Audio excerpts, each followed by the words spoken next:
Alvin, that's a really interesting segue. You've given me a really great overview around your focus here in APAC, but I'd love to pivot to see what the broader spectrum looks like globally. Like, what is the geographic focus in different regions, like LATAM, Africa? I'd love to hear from you around what you're seeing there on both supply side, and then ultimately, I'd love to unpack with you how do we stimulate more demand side. So, what do we start at the beginning? Like, can you give me an overview around the supply side in different regions? Sure. Yeah. So in the CDR supply side, I'll speak with more Puro-specific lens now. Sure. So given the roots of the company in Finland, of course, a lot of the projects were identified in the EU, but then also US and Canada. So things like biochar, things like air capture, and the like, bioenergy with CCS. So those are what we oftentimes refer to as developed market projects. And as you also mentioned, the tax environment was good, especially in the US, to get some of these things happening. Yeah. So those projects continue, and there continue to be new supply and growing supply from those areas. So we're very excited about that.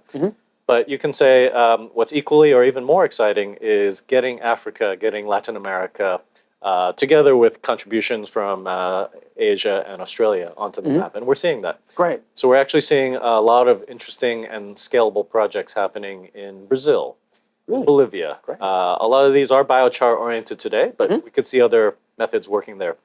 Likewise in Africa, a lot of focus has been taking place there.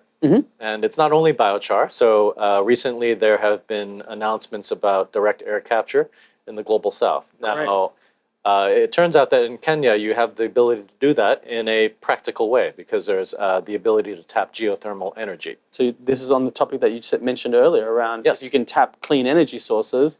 Now you can effectively do this at scale and without having a leakage component around different emissions coming from that grid.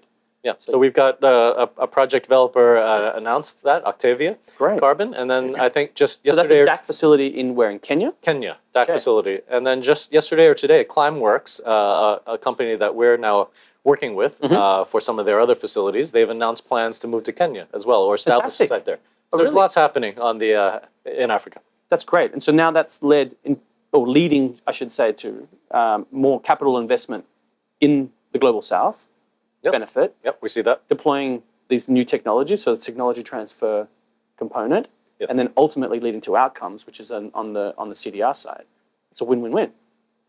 Yes. That's great. So we're quite happy about that. That's climate finance in action right there. That's fantastic. Great to hear that. Thanks for that, because you've given me now a really great holistic view. We talked about Philippines, you mentioned Australia, you looked at the broader APAC region, talked about different methodologies and different technologies essentially that are being applied, and now we're looking at this global context. Yes.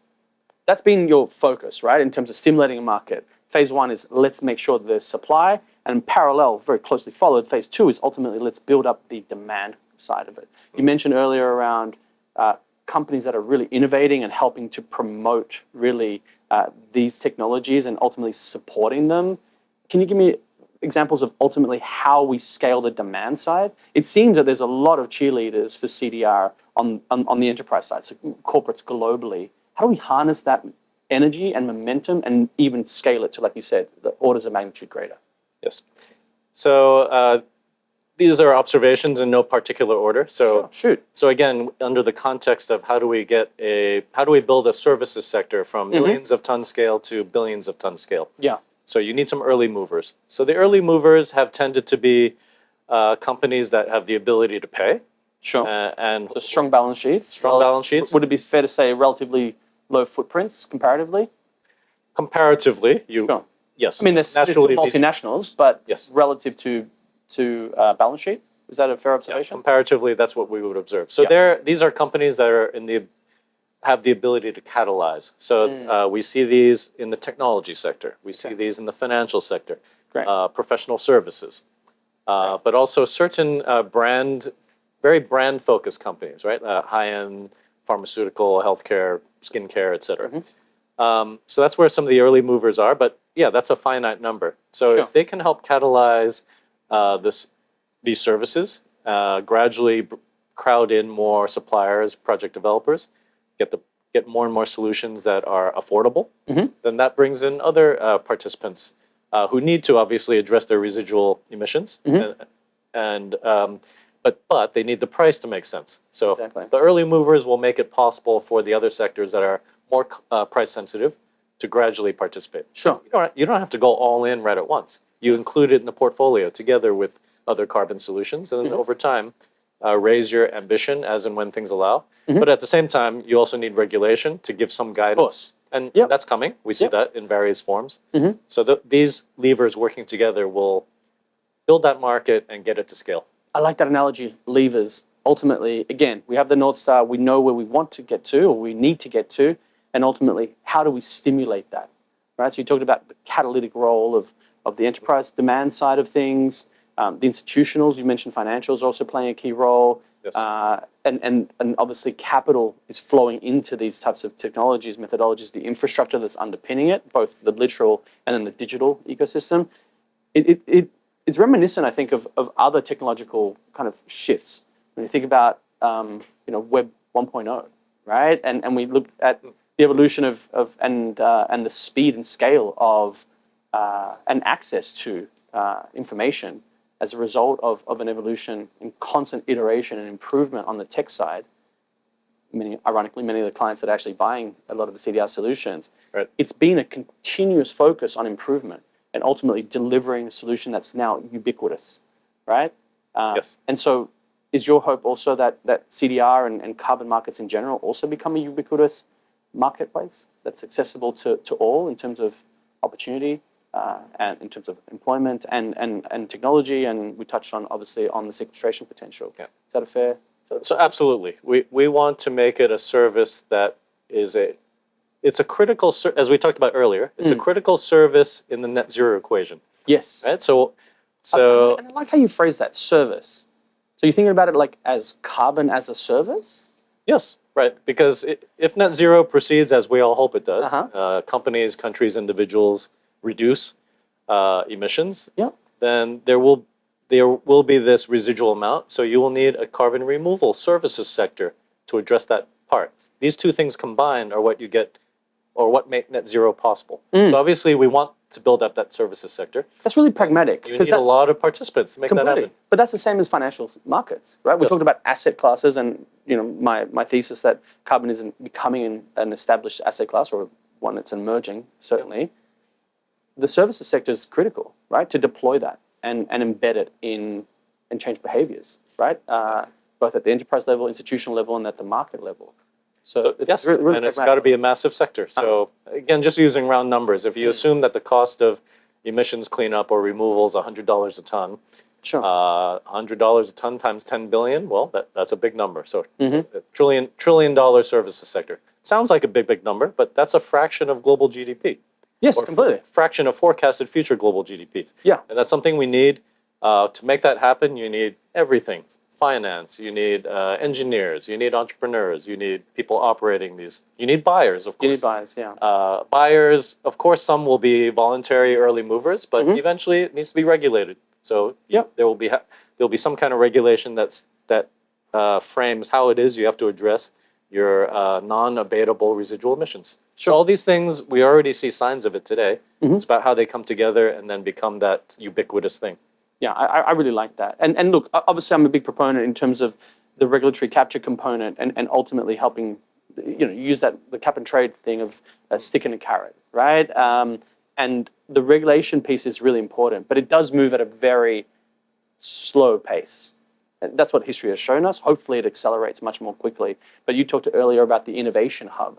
And that's certainly what I think that the voluntary carbon market, which now we're trying to lobby for a change in the nomenclature and call it the verified carbon market piece, because again, fungibility, that's the thriving innovation hub. So how do you see that innovation ultimately helping to shape that narrative to create this ubiquity in this asset class? I think things like what you're doing, bringing a community together, is an example of something we have to do everywhere. And we're seeing that in many, many different forms. Of course, you have climate weeks everywhere now. Yeah, but Right. that's fantastic. There's so much cross-pollination. Yes. Every time I go there, I come back buoyed with energy. Obviously, I couldn't make it this time around to New York Climate Week because, like you said, there's one in every single different region. But I'll see you at the Asia Climate Week. That's for sure. See you there. Right? Tokyo. So you have that. You have, of course, online 24/7 now. There's the opportunity to be connected on the web with scientists, engineers, policymakers, buyers, sellers, financiers. So it's happening in every different form, and we need that. It's pretty exciting. Cool. All right. So parting question here for you. So now we're realizing this ambition, right? I certainly have that hope around the market scaling and becoming essentially accessible and ubiquitous to so many different market participants that you mentioned. How do we make it not only engaging and simple so that it can actually scale, but how do we drive the growth of the market by stimulating essentially the talent piece? How do we incentivize young people that this is the problem that they ought to focus on and dedicate their careers to? Sure. Well, I see a lot of things already happening that are in that direction. So just the fact that climate change is in the daily discussion now at all levels, including, I mean, I hear about kids coming home saying, hey, mommy, daddy, we talked about this at school. It's happening at every level. Yeah, no doubt. Of course, from there on up. So you have that. You increasingly have formal academic structures to actually give people training there. Yeah, great. So here in Singapore, as you know, you have multiple institutes that are linked with universities. Absolutely. Fostering this growth of Singapore as a hub for carbon. But again, back to the word ecosystem, right? Fostering knowledge, talent development, and then these are the people that can go out and make these things happen. But we see that in many other places as well. So a lot of institutions now are expanding their what previously might have been called Earth systems or something like that now would be full-on sustainability program. So that's happening, and then corporates are participating, right? They're sending their staff to attend these, whether in executive workshop form or even to take 1 or 2 years off just to do that. So all of these things so you will get make an on-ramp essentially coming in from the undergraduates coming into this ecosystem, bright-eyed, bushy-tailed, and then essentially some folks that are already in their careers now coming also in. So essentially, we've got the doors open. Everyone's welcome. Come on in. We're open for ideas. Exactly. And sharing. And we see some interdisciplinary programs out there as well, like MBA programs partnered with sustainability school, and then you create a new kind of certification.